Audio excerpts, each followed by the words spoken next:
And in a second, we'll start with our first speaker, but I personally have my idea to bring fiscal responsibility to our country. I think we ought to move the capital of the United States to Grand Forks, North Dakota.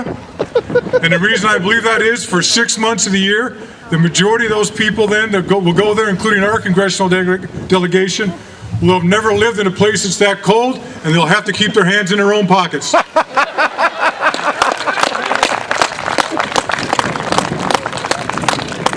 All right, Perry, you're going to be right here with the mic. If you want to speak, as we go along, we're going to have our own speakers and then time for the crowd to speak too. So if you want to speak, you might want to line up over there by Perry. And then we'll get to those people in between our speakers. We want to give everybody a chance too. Our first speaker is went to both NDSU and the UND, so I guess he's conflicted if they ever start playing football again. He was the governor's counsel for 11 years for both Governor Schaefer and Governor Hoeven.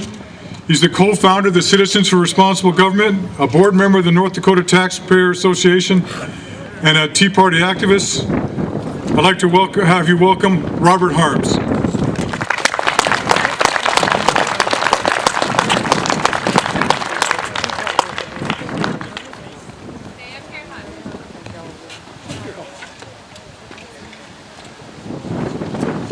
Thank you, Terry. Hello, North Dakota. All right. Are any of you ready to vote on November 2nd? Yeah. Let me hear you say yeah. Yeah. All right. That's kind of what this thing is all about. We're helping to get people fired up and excited about participating in our government. Welcome. Thank you for coming. As Terry said, my name is Robert Harms. I used to work for Ed Schaefer. And one of the things that Ed used to do when we worked together was he'd say, Robert, just get the policy right. The politics will take care of itself. Get the policy right, and the policy will take care of itself. That's what I want to talk to you about this afternoon a little bit is policy and the consequences of policy in the U.S. The laws and rules that we adopt as a city, as a state, and a nation matter. They influence on how our economy functions, our nation's ability to defend itself, and its capacity to respond to disasters. Policies impact our freedoms, the very foundation that brought forth a revolution that formed a nation that has been the land of great opportunities and personal liberties. But we're slowly losing those freedoms. We're threatening our economy and weakening our nation's ability to defend itself and to provide the opportunities that await a free and industrious people. James Madison said, "Since the general civilization of mankind, I believe there are more instances of the abridgment of the freedom of people by gradual and silent encroachments of those in power than by violent and sudden usurpations."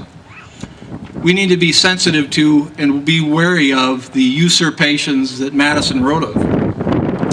Now, my goal this afternoon is really to talk to you about two things: policies, concerns that we have in the nation and the U.S., offer some solutions, but then also to offer you a chance to encourage you to maintain the fire, but to add public discourse, not to retreat, but to educate, and to speak in ways that others will listen. We must speak and listen with the intent of following fundamental principles that will best serve our nation and our state in years to come. It's kind of windy up here. One of the first things I want to talk a little bit is on the national level, and you'll hear more of this, but on the national debt and the spending that we've been engaged in. Nationally, the U.S. has $13 trillion worth of debt. We borrow 37 cents of every dollar that we spend in the U.S. today. The national debt threatens to enslave generations of Americans with debt incurred by us for lack of our fiscal discipline. It's been called generational theft. It limits our economy and our ability to defend ourselves and respond to emergencies. Thomas Jefferson, in speaking to public debt, said, "We shall all consider ourselves unauthorized to saddle posterity with our debts and morally bond to pay them ourselves." We should heed those warnings. Congress had the ability to pass the balanced budget amendment in 1997. They should have done that. That amendment failed by one vote.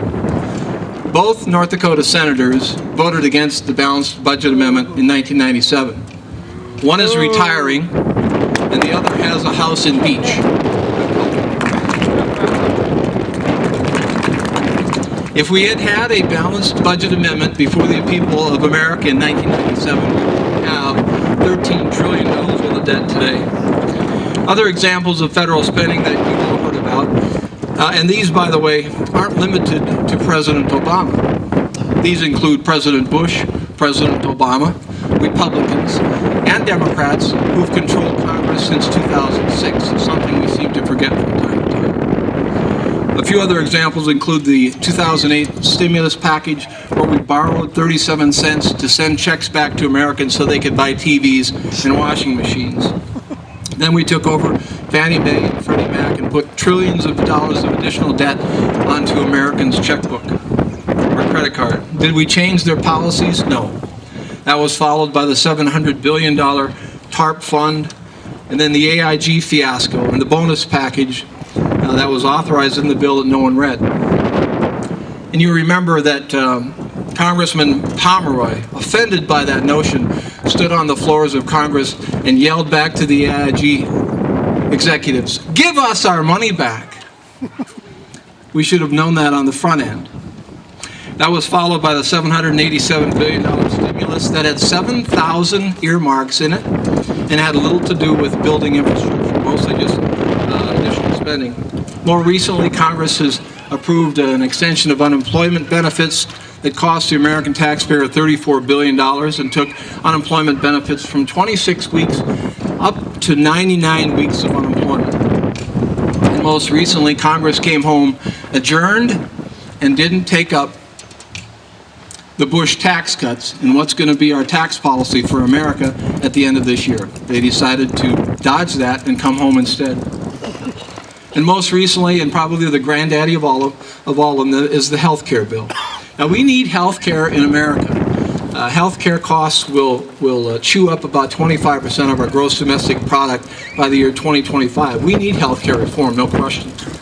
But the health care bill that Congress passed, and all of our legislators, our congressmen from North Dakota supported the bill. 70% of North Dakotans opposed it.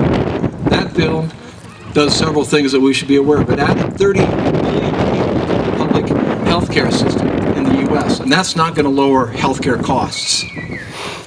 Medicare itself is $34 trillion in debt right now. It will be broke in the year 2016. The bill includes a paper blizzard for American businesses that will include 1099s they have to issue for every business transaction, including the purchase of goods. It creates 180-some new boards and commissions. It mandates the insurance industry it provides mandates to the insurance industry that's going to increase costs by shrinking the market, including requiring 26-year-old children to be on their parents' health insurance policy. And my favorite is it requires Americans.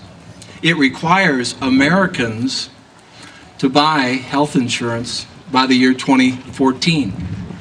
Now, one of the things that troubled me about the health care bill is if it's such good policy, why shouldn't we all have to buy health insurance today? That would have been, really, if it would have been good policy, we should do it today, I think. That's right.